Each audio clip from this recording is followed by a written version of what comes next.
Go ahead. No, not yet. Oh. I thought I saw it. No, it should be good. I'm going to do a test. Yeah, I'm looking to do a test here. Hold on. Come on. Let me beat me to it.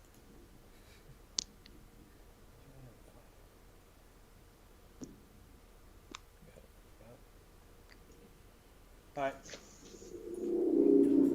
Yep. Okay, we are live.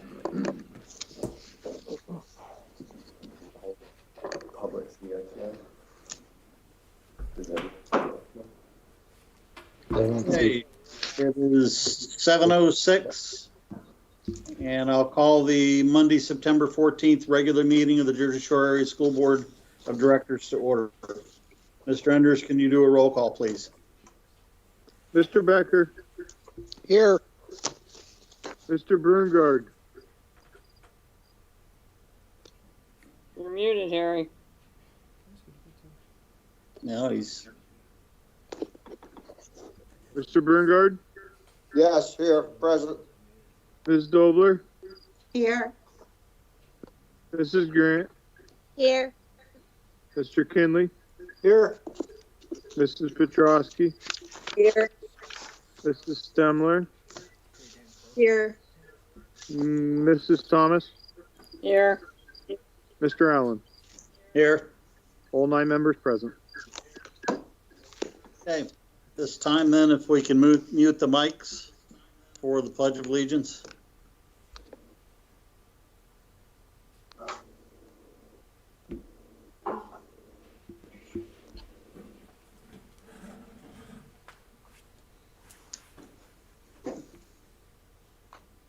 I pledge allegiance to the flag of the United States of America and to the republic for which it stands, one nation, under God, indivisible, with liberty and justice for all. Yeah, I know. Thank you, everybody.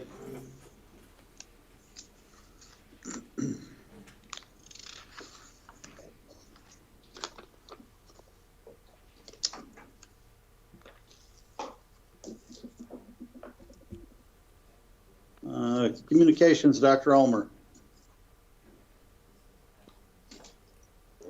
I do not have any communications for this evening. Okay, President's report. Just like to announce we had an executive session at 6 p.m. this evening for personnel and legal purposes. We did have one parent complaint regarding the decision that we made last week to abide by the governor's order. And just wanted to make sure everybody was aware that the board considered our fiduciary responsibility and any risks in abiding or violating the current governor order before we made that decision. So there were background reasons on why we chose not to violate the order. Every individual school district can decide whether they're willing to take that risk, and this board was not. I also attended a weekly buzz meeting, which is sponsored by the PSBA, and there were probably close to 70 attendees. That was on Friday afternoon from 12:30 to 1:30, and the overwhelming majority of those on the call, as well as the PSBA representatives, recommended not to violate the governor's order, which again is consistent with our approach last Thursday evening. Just an update that there are 2 legislative bills that are apparently out of committee, one in the House and the one in the Senate, to fund or partially fund at least rural broadband throughout the state. And the expectation at this point by those in the call were that the governor will likely veto the bill that was passed on to him last week regarding spectators, and then send it back to the legislature for potential overridden by 2/3 vote. And that's going to take some additional time. That's all I have. Intermediate unit report. We don't meet till this Wednesday. Hopefully we'll have a report then. Thank you. Superintendent's report. In addition to the policies that are on the agenda for my presentation this evening, I do want to say that the start of this school year, although we're only a couple weeks in, has gone extremely well. I do want to thank our families for being, and our parents for being flexible and encouraging their students to follow our health and safety procedures. Kids are doing what they're being asked to do, and that has made the beginning of this school year go much, much better than it could have gone. Our staff and our students are doing what they need to do to keep everyone healthy and safe. I want to thank everybody for all the work that they've done. All the changes that we put in place have kept us safe.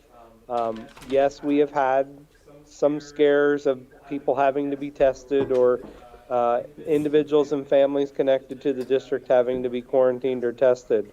But everything has gone extremely well. Everyone is doing what they need to do. And I want to thank everyone publicly for that. I also want to recognize tonight Wingle's Supermarket, and I did talk to them today and express the district's gratitude for what they did on Friday night in their support of Jersey Shore Athletics and helping us navigate the very different year that this athletic and school year has been.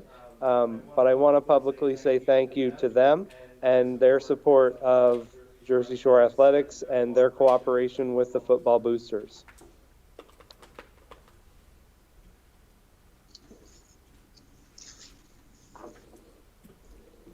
Does the board have any questions about the policies that I've presented in my report? I will tell you that we did receive another round of policy edits that are pretty emergent from PSBA.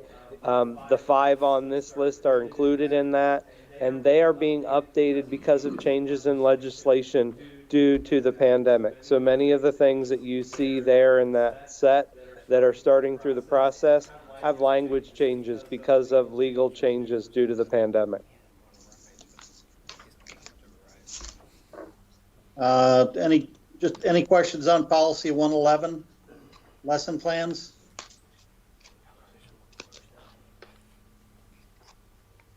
And I have one question on under guidelines, number 1, and that format lesson plan should be decided at the building level. For elementary lesson plans, should this more correctly be the building and grade level? So we have some consistency between, for instance, a principal in one elementary school and a principal in another elementary school. In that case, I don't know that I would use grade level. Because it might be misconstrued to be kindergarten versus first grade may be different. But I can look for language that would, I know what you're saying. So secondary versus elementary, or. Well, even among the elementary schools, you could have a principal at Avis have a different format preference than the principal at Jersey Shore Elementary. Okay. I will look for some language that might capture that. And it may be just semantics, and that wasn't one of the areas that was new to the policy. I just happened to pick it up the way that I read it, reviewing it for this meeting. And any language suggestions for that? Okay. Okay. Dr. Dady just suggested maybe buildings with the same grade band would be a language edit that would capture that.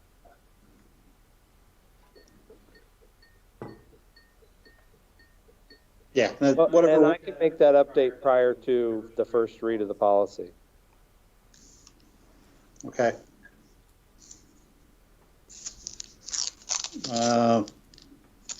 Any questions on the guidance counseling? We just go through one by one.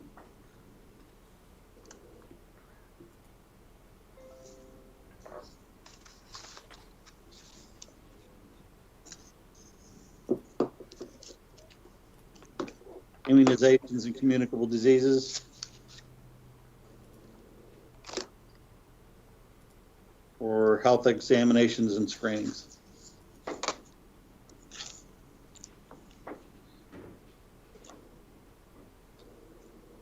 And telework looks like it's all new. It is all new based on pandemic legislation. Yes, I would just ask that before the next meeting that everybody takes a close look at that one.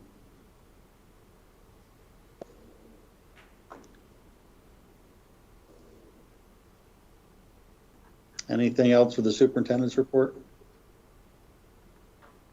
No, thank you. Okay, we'll move on to courtesy of the floor. If you could announce the numbers and have Patrick, Mr. In the IT department stand by for incoming calls. The number is 570-398-5576. Again, 570-398-5576. And I did not have anyone call before today, Mr. President, and asked to be called. Thank you.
It's full bars.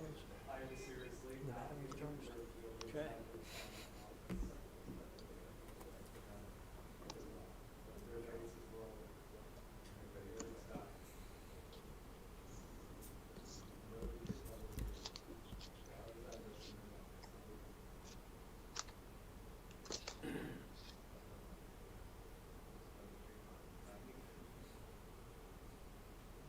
We have to get one call. This is weird. Yeah, it's gonna be. VURC.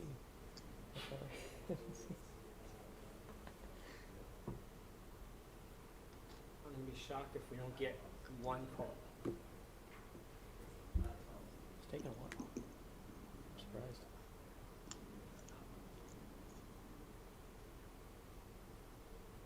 I'll entertain a motion at the remainder of the board's discretion, as far as what time you want to maintain the courtesy of the floor open.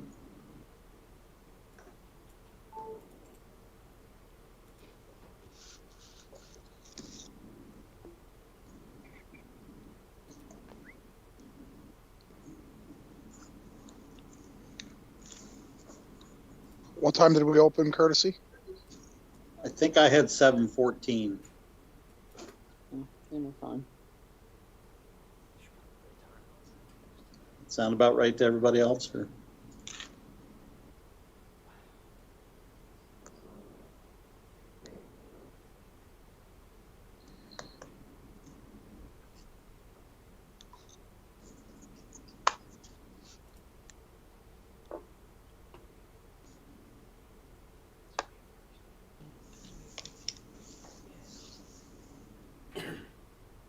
Actually, we had one that called in that day afterwards.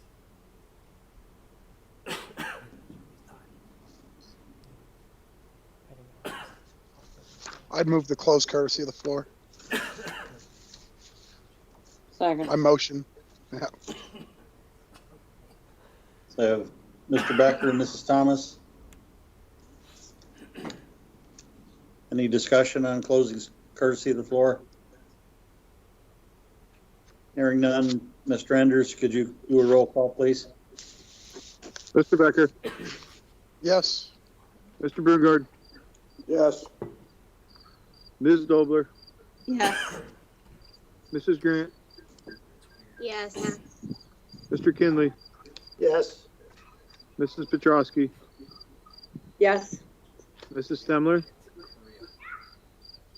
Yes. Mrs. Thomas, Yes. Mr. Allen, Yes. 9-0. Thank you, Mr. Enders.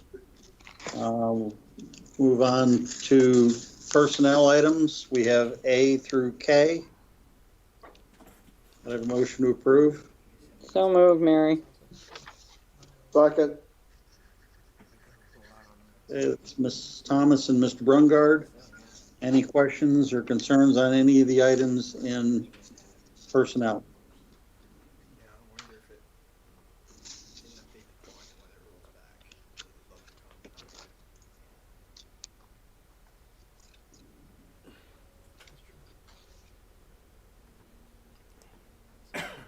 Okay, hearing no questions, could I have a roll call, Mr. Enders? Mr. Becker, Yes. Mr. Brungard, Yes. Ms. Dobler, Yes. Mrs. Grant, Yes. Mr. Kinley, Yes. Mrs. Petrowski, Yes. Mrs. Stemler, Yes. Mrs. Thomas, Yes. Mr. Allen,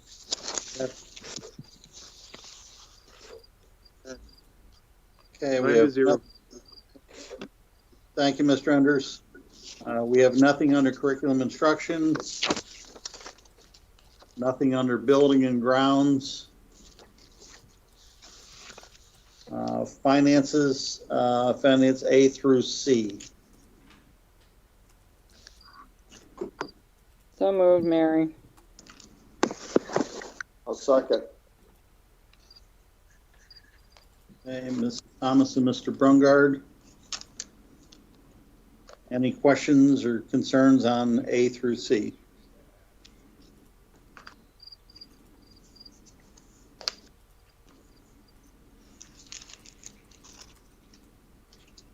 Okay, hearing none, can we have a roll call, please, Mr. Enders? Mr. Becker, Yes. Mr. Brungard, Yes. Ms. Dobler, Yes.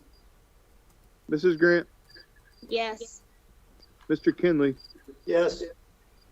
Mrs. Petrowski, Yes. Mrs. Stemler, Yes. Mrs. Thomas, Yes. Mr. Allen, Yes. 9-0. Thank you, Mr. Enders. Miscellaneous. We have A, which is policies at first read. B, policies at second read. C, donation of books and supplies. PPE equipment from Highmark and for staff and students. And a letter of agreement between Jersey Shore School District and Lycoming Joinder. Could we have a motion to approve? So moved, Mary. Second, Wayne. Okay, Mrs. Thomas, Mr. Kinley, thank you. Any questions, concerns? I have a question on the policy 1051. And it's item number 6. Let me bring it up here.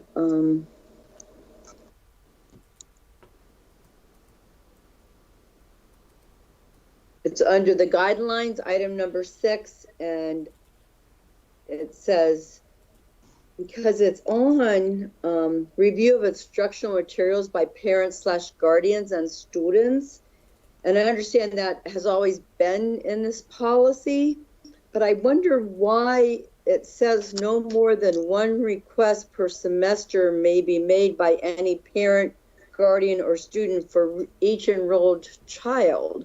Because I would think, like, say, in middle school, if you wanted to review the course for math, or you wanted to review the course for English or social studies, if you're limited to one per semester, you could only ask about one course. I don't understand that. And why you would be limited to one. You should be able to review or look at any course. Yeah, I don't think it's limiting it in the way Yeah. she's describing it. Oh, your solicitor has a response to that. I don't think that it's you're limiting it in the way that you're contemplating it. I mean, so each parent can request to review each course that each of their children is taking. Does that make, it's not just one request of one class throughout the whole year, no matter how many children they have. But I'm saying it says no more than one request per semester may be made by any parent. So even if it's, you know, your son or daughter, like, I don't think that's what that's saying. I think maybe. well, I'm thinking, well, maybe I'm not reading it right, but I don't know. It doesn't make sense to me because you should be able to request any course. Yeah, And maybe if- one request per course per semester, something like that. I understand, yeah. I mean, maybe that's the exception. We just put for clarification is per course that the student's enrolled in. Okay. My guess, I don't think we've probably ever denied anybody. I asked today and we had not. The only, I've not seen that. There is a reference there to federal law that we're required to comply with parents requesting to see information. I guessing, although I don't have the history and I asked today and no one else, it kind of comes and goes in waves. You know, if somebody's upset about something, then we get a bunch of requests.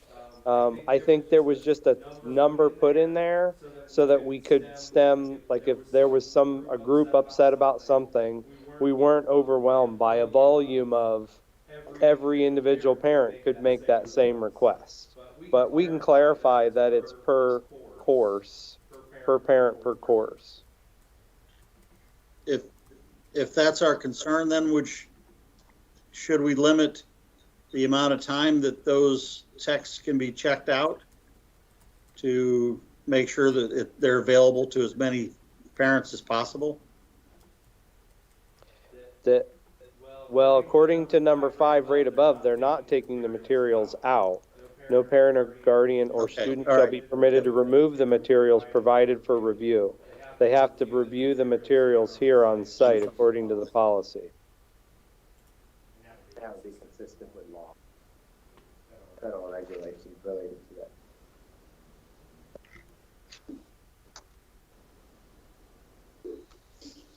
And the photocopying, would that prevent them also from taking an image of that on their own cell phone? It'd be copyrighted. Yeah. Did you But hear? yes, photocopying would be consistent with any form of replication of whatever the material is.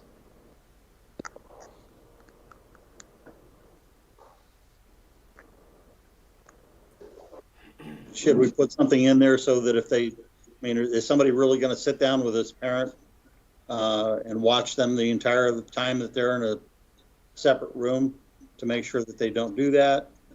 Or should we have it within the policy so at least if a parent does decide to violate a policy, we did have a policy that states that it was not permitted or supported?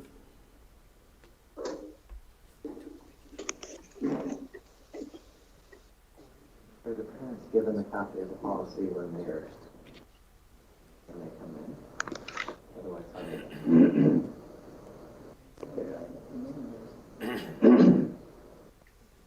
that part of the policy, and the principals have to know that they have to be given a copy of the policy. It's the only time that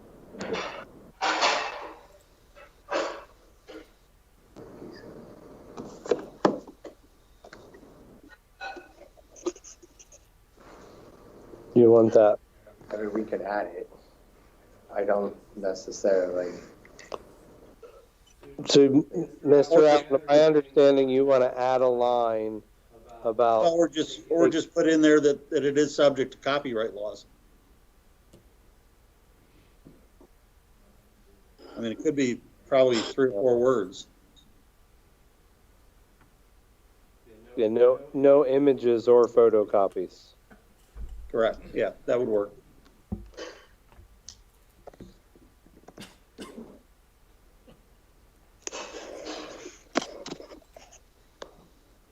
At least that way, if the parent does violate the copyright, it's on them and not something that we just kind of look the other way.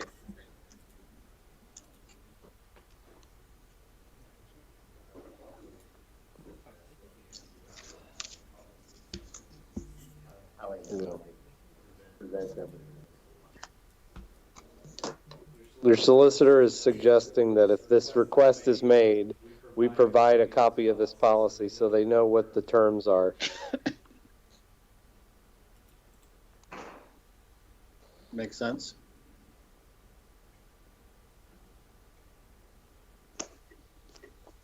Okay.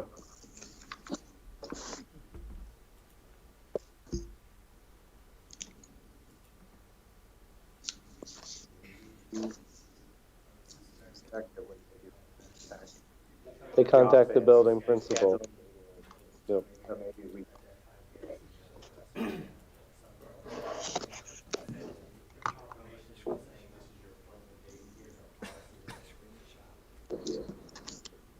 All right. Any other questions about that?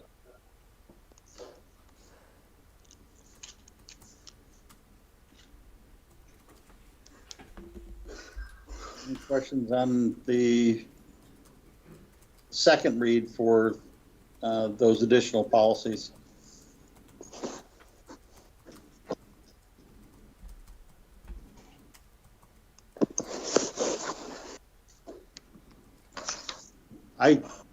I did have one on the hazing policy, and just wondering about the safe harbor application. And I know from the medical side, safe harbor, if a parent has a child that's newborn or under a certain age, that they can drop that child off to an emergency room and leave the child there, essentially abandon the child to the care of the emergency room. Is there some other application that would apply to school districts?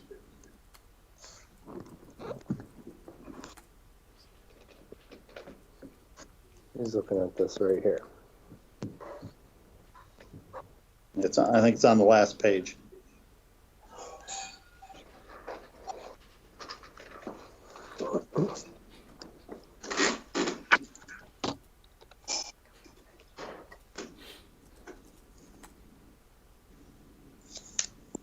I'm not quite sure of Mr. Allen's question. So he's referencing that safe harbor applied to hospitals in terms of a parent leaving an infant behind. And I think that the reason why this language is in the policy is to not put the district in a position to be contemplating those particular issues, and to have you report regardless, and let the police make determinations. Okay, I was just wondering if we had any other obligations similar to an emergency room for students. Yeah. I think what I'm hearing is on our end, we're obligated to report no matter what. So if that would happen here, we would have to report it. Not necessarily that it falling under child line, we are mandatory reporters. So if something like that would happen, we'd have to call someone. Okay, I was just asking for clarification is all. Thank you.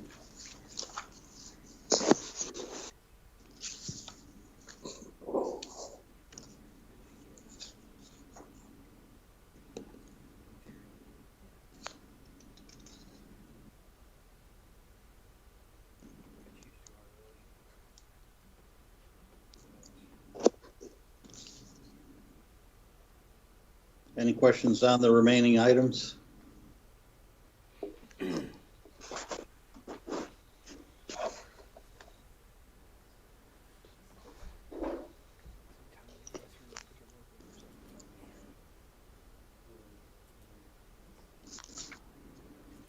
Okay, hearing no further.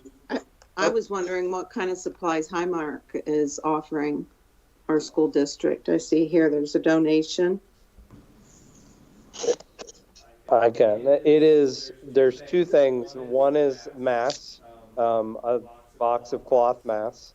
And the other one, which after you approve the donation this evening, we'll give them numbers, but they have offered to school districts, they're calling them back to school kits that have masks, face shields, hand sanitizer. There's a number of things in the kit that once we report how many kids we have, we will be allocated whatever proportion of those they have to provide to us.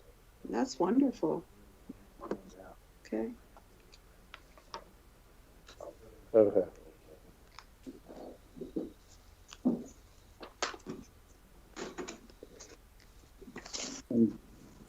Just on that same item, it's my understanding that the masks have UPMC's logo on them. Is that correct? Highmark. Or Highmark's? Highmark. It's on the side of the mask, there's a little tag that says Highmark on it. Okay. And I did look up, cross-reference that to our sponsorship and advertising policy. And under advertising, it says the term advertisement shall not include traditional fundraising activities, nor apply to outright gifts to which no quid pro quo shall be attached. So this does fall under, it's excluded under this policy as far as my reading anyway goes. So we would not be involved in violation of our solicitation and advertisement policy. Good.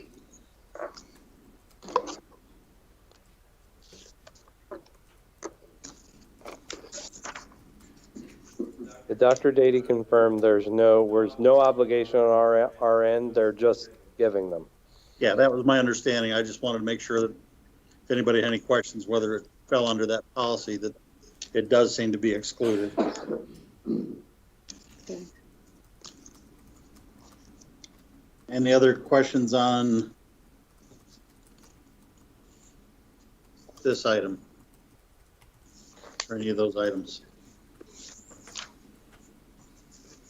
Okay, hearing none, we have a motion and a second. Could we have a roll call, Mr. Enders? Mr. Becker, Yes. Mr. Berngard, Yes. Ms. Dobler, Yes. Mrs. Grant, Yes. Mr. Kinley, Yes. Mrs. Petrosky, Yes. Mrs. Stemler, Yes. Mrs. Thomas, Yes. Mr. Allen, Yes. 9-0.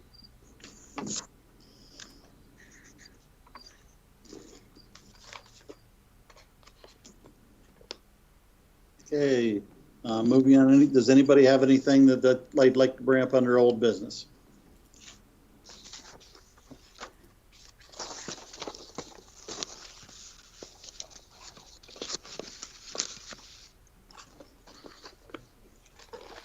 Okay, hearing none. Since we've been doing these meetings virtually, we've waived the condition of courtesy of the floor to address any item in the first courtesy of the floor, so we'll waive that again this evening. Do we have a need for executive session?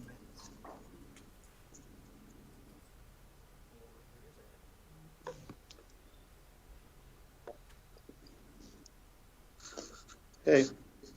And Mr. President, are you going to give the board an update in executive session after the meeting that we would require one? yes. Okay. Yes, so we will be going into executive session for personnel and legal, after which there'll be no additional business conducted. Is everybody ready to go home? Give me a second to make sure we're not live, and then we'll be good. No. Did we adjourn? Yes. As Mary said, we normally go through a motion for adjournment, but as Mary said last week, it's not really required. Oh, okay.